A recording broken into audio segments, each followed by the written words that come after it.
Hey everyone, we are up to book 49 and nowhere near the halfway point. This is a long series. So book 49, I did read this one as a kid. I thought it was funny and I thought it was a really nice contrast to the Babysitter's Club. So this is called The Twins' Little Sister. I think the cover art is very funny. Jessica's feelings are very obvious, and Elizabeth kind of has the "what is going on here" expression, and I think it's funny. The cover artist, and once again, he just gets it. So my first problem with this book, I have a lot of them, is on the very back cover. It says, since they were 7, Elizabeth and Jessica Wakefield have wanted a little sister. And in the past 48 books, they have never mentioned this. In fact, in the first chapter, they are helping Belinda Layton with her little brother. And Jessica keeps going on and on about how great it would be if they had a little brother or sister, and how quickly she forgot book 29, Jessica and the Brat Attack, where she could not handle these kids and had to have Elizabeth bail her out. So speaking of Belinda, one of my favorite characters, I do not like Belinda's parents in this book. It says that they had deliberately waited to have their second child until Belinda was old enough to help take care of it. And it's like, are they like the Duggar family over here or something? She's 11 years old. Maybe she's 12. It is not her job to raise her little sibling. Plus, if I remember correctly from that book, they had had trouble conceiving. So Billy was a bit of a surprise. This one makes it seem like they were very deliberate in waiting. And I don't agree with that decision, nor do I think that's necessarily true. So, coincidentally, the Wakefields have a neighbor who has a little girl named Chrissy. And the parents have, their last name is Steele. So Mr. and Mrs. Steele have made arrangements to go on a cruise, but they forgot that their housekeeper slash nanny, her daughter, is getting married in San Francisco the exact same weekend. And a week-long cruise and a wedding both kind of seem like things that are planned well in advance. I would guess at least a year. And somehow they just never cross-referenced calendars, which, what's wrong with these people? So, you know, of course, the twins volunteer to watch Chrissy because it's going to be so much fun. And all the parents are fine with this. In fact, Mr. and Mrs. Wakefield are very hands-off and want almost nothing to do with this. They treat the twins as almost as if you volunteered for this. This is your job. And I think, once again, that's a really crappy decision on their part. I don't like them as parents. Other things that don't make sense. Chrissy is in kindergarten, and the twins are going to be responsible for dropping her off every morning and picking her up every afternoon.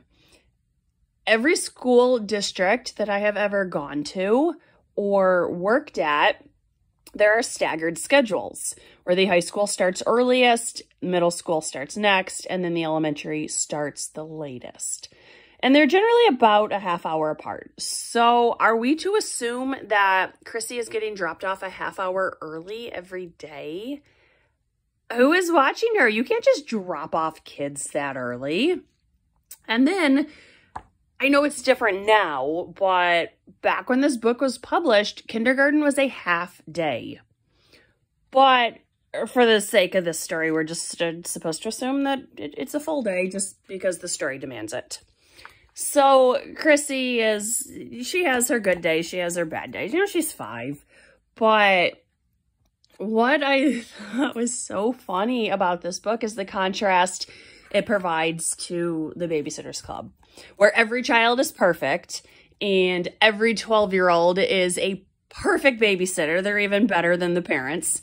And this book is not that situation. This one, Jessica just keeps saying how boring it is. And they are so sick of singing the same song every night. And they're so sick of reading the same book every night. And Chrissy won't go to bed. And I did think that was funny. It provides a real nice balance as to what real kids can be like, as opposed to Anne Martin's version of the Perkins Stepford children.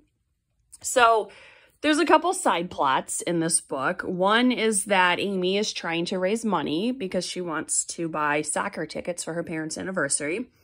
But every job she takes on, she's messing up. So half the time she's having to replace things that she broke, and it's not working out too well for her. And then Janet and Joe Howell are going to be hosting a big party one night.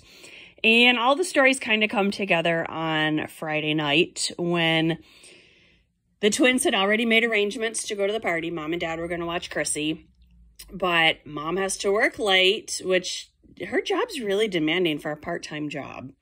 And the car broke down, so Dad can't come home either. So the twins are going to hire Amy to watch Chrissy. And so that's kind of funny. And, you know, at least Amy has experience with babysitting. The kids in book 29 were her clients originally. So it's a debacle, and Chrissy goes missing. And the party winds up being a mess as well, because all of the boys have no interest in the girls. They are much more interested in Joe Howell's model train set. So I thought that was really funny, both that a 9th grader who is supposedly one of the cooler kids has this great big train set, and that all the 6th graders are just absolutely infatuated with it. And it's like, girls, you need to look at these boys and say, call us in a couple years.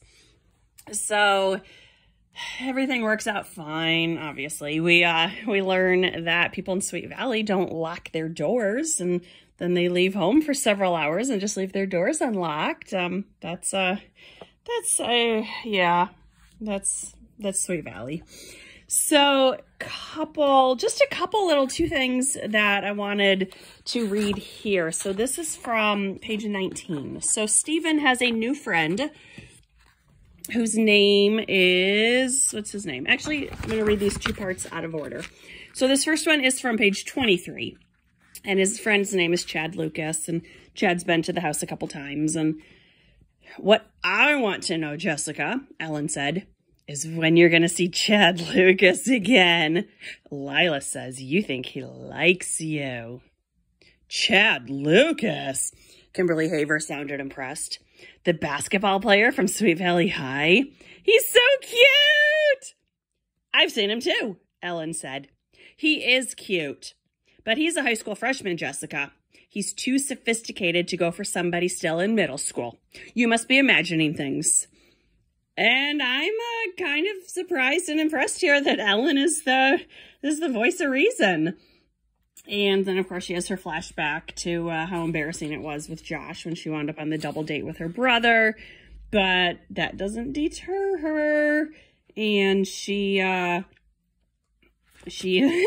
winds up that Chad just kind of thinks of her as like a little sister. So that's kind of funny. And then on page 19, are you kidding? Stephen laughed. Elizabeth will end up doing everything. You just wait and see, Jessica said indignantly. Mrs. Wakefield smiled at Jessica and Elizabeth. I think you girls have a good idea, she said. I'm sure Mr. and Mrs. Steele will be very grateful. They might even want to pay you something for taking care of Chrissy. Yeah, you're watching their child for 6 days. You better believe we're getting paid here. I don't think we should take any money, Jessica said quietly, and Elizabeth agreed. They were doing this good deed for other, more important reasons. And that's just terrible. And then later on, the Wakefield parents get even worse. I'm glad to hear that you girls are willing to take on so much work, Mrs. Wakefield said gently. And I'm sure that one little girl won't cause too much trouble. But ultimately, your father and I will be responsible for her, and we're glad to do our part. And that's the last they ever offer any help. They are very hands-off and don't do anything. And I do think this amount of work is way too much for our 12-year-olds. Even if the parents were helping, which they're not, I don't think this is very appropriate for 12-year-olds. But they very quickly learn that they don't actually want a little sister of their own. And it's like, girls, it was never your decision to be made in the first place. So this book is super ridiculous, but I thought it was funny when I was a kid, and I still think it's funny now. So yeah, I do recommend this one. The next one is called Jessica and the Secret Star, where we meet Maria. So if I remember correctly, I think I like Maria. I'll get to that one next week. This one's funny. If you haven't read it, do check it out. It is called The Twins' Little Sister, book 49. Thanks for watching. Bye.